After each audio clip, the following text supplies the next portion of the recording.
It was 53. So let's bring in my friend Garry Cobb from Fox 29. He's at the NFL conference in Phoenix. And tonight, obviously, Monday Night Football, Washington versus the Philadelphia Eagles. Will be very interesting to see the second time through. I'm going to get to that here in a minute. Garry, what's the NFL conference? NFL conference is, you got all these guys who, you used to play in the NFL. Some of them are still holding hope that they're going to get a call. And we start talking to them about, putting their lives together, meaning that at some point they're going to have to say goodbye to their football career, and then they got to move on with their lives. So we help them get jobs. We help them go back to school if they need to. But we talk to them about, they have to get sober. And, I went through it. You went through it. Where at a certain point you have to say, hey, man, I love playing, man. I wish I could keep on playing, but maybe that's not in the future. And what you've got to do is, you got responsibilities and things. So you have to go ahead and move on. And we help them in that. And sometimes some guys, and some tears are shed when they got to say goodbye. But we help them in their transition out of the NFL into their future lives. That's outstanding. I'll tell you, Garry, the transition from college football to the NFL was a tough one. Yeah. But the transition from the NFL and pro football to civilian life, I will never compare it to the military or anything.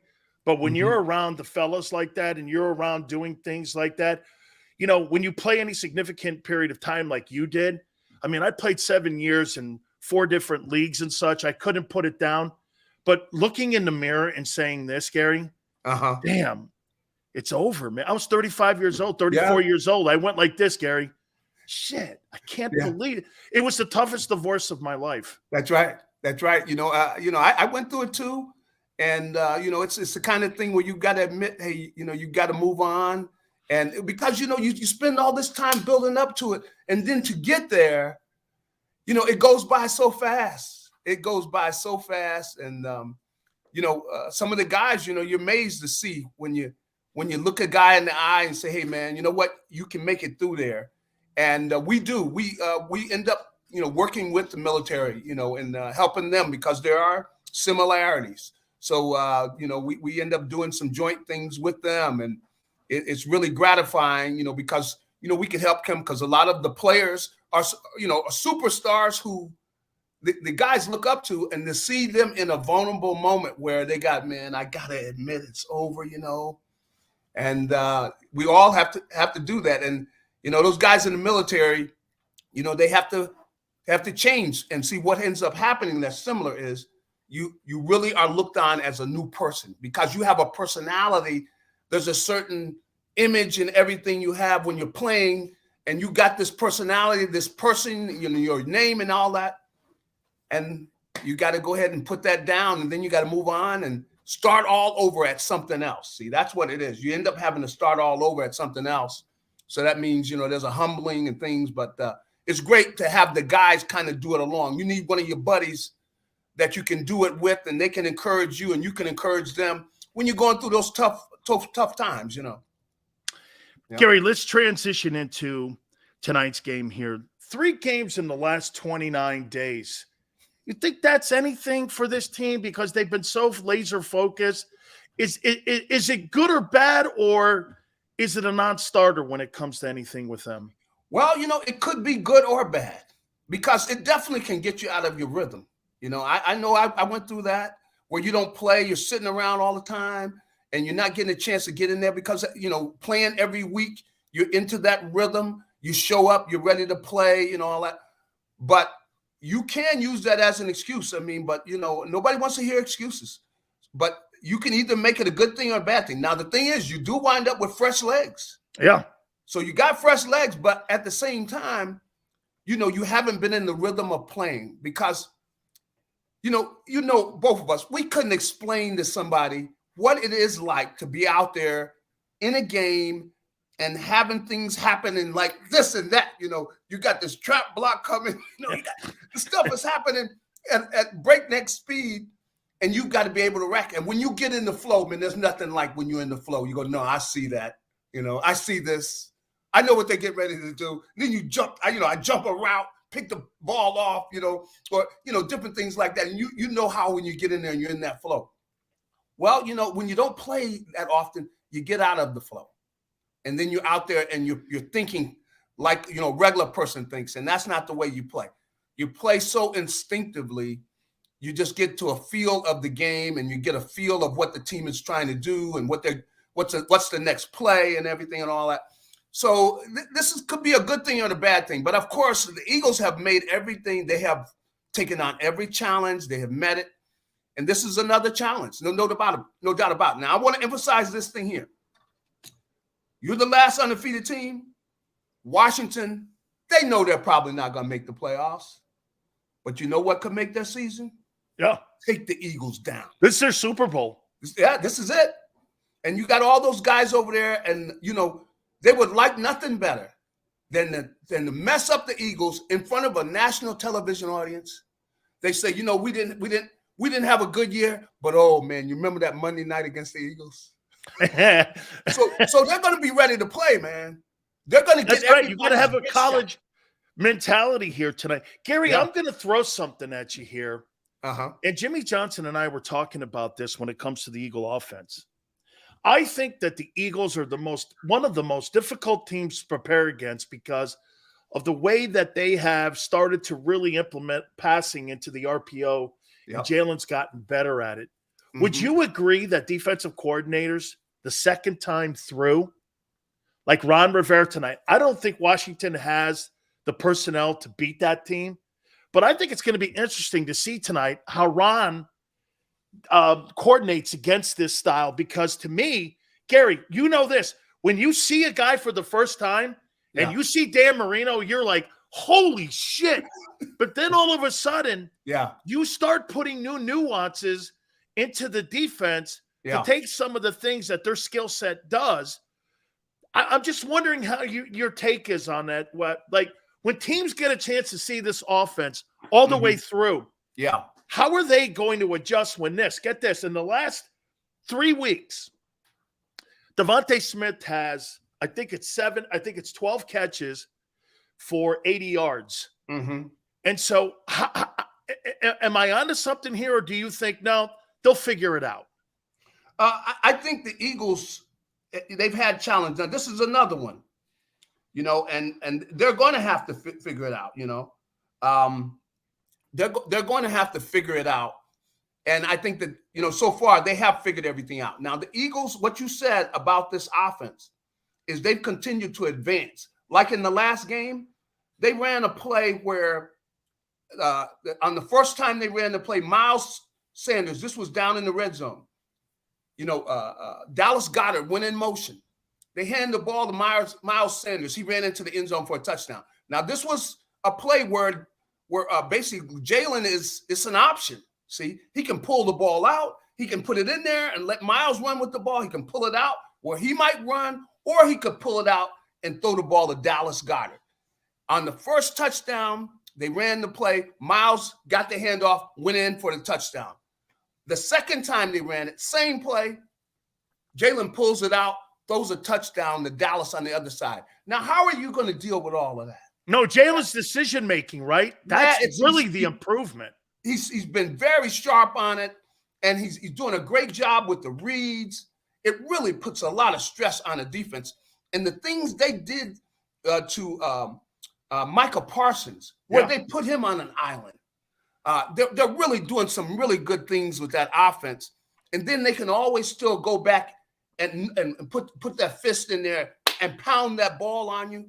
There's a lot to prepare for, and nobody's really had the solution to it yet. No, and they continue to add things to the offense, like they're throwing the ball downfield more. So it's a lot to deal with, and so far nobody's been able to deal with everything they brought out, because this offense is really advancing because they're putting in more things. And somebody's looking, oh man, the defensive coordinator sitting there, he's got a headache. Yeah. Well, I wonder why I got a headache. Because of all the stuff the Eagles are throwing at you, and they still got that offensive line. You got A.J. Brown to deal with. you've got their individual skills, because if you look at the season, how many times Jalen Hurts has been able to throw a 50-50 ball out there and AJ goes and gets it, or Devonta goes and gets it. So you're really it's tough, because can you lead these guys one-on-one? If they can go up and get the 50-50 ball, that puts your defense really in a tight squeeze, boy. I tell you, as long as they keep playing like this, they're going to be tough to beat, man. Gary, let me throw this at you and tell me if you think this is something or it's nothing here. Mm-hmm. Since October 31st of 2021 last year, the Eagles in 16 games have played 5 winning ball teams with a combined record of 88 and 120-1.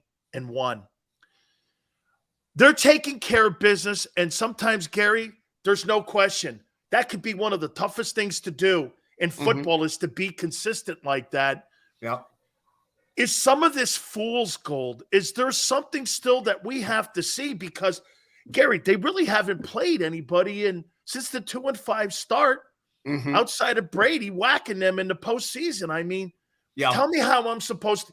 You tell me, Gary, how am I supposed to read this? Well, the way it is now, this has happened before, where teams have end up with their record, because you got to play who you play.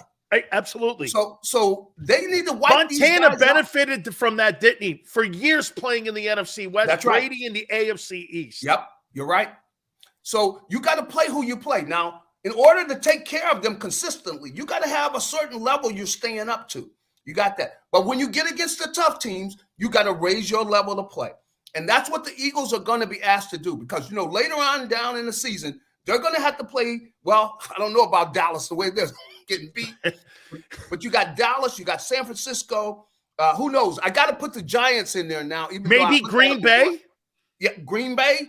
Some of these teams are going to come back. And the whole thing you got to remember is, regardless of what you do all the way through the season, you're going to get to the playoffs, and nobody cares about what you did early in the season.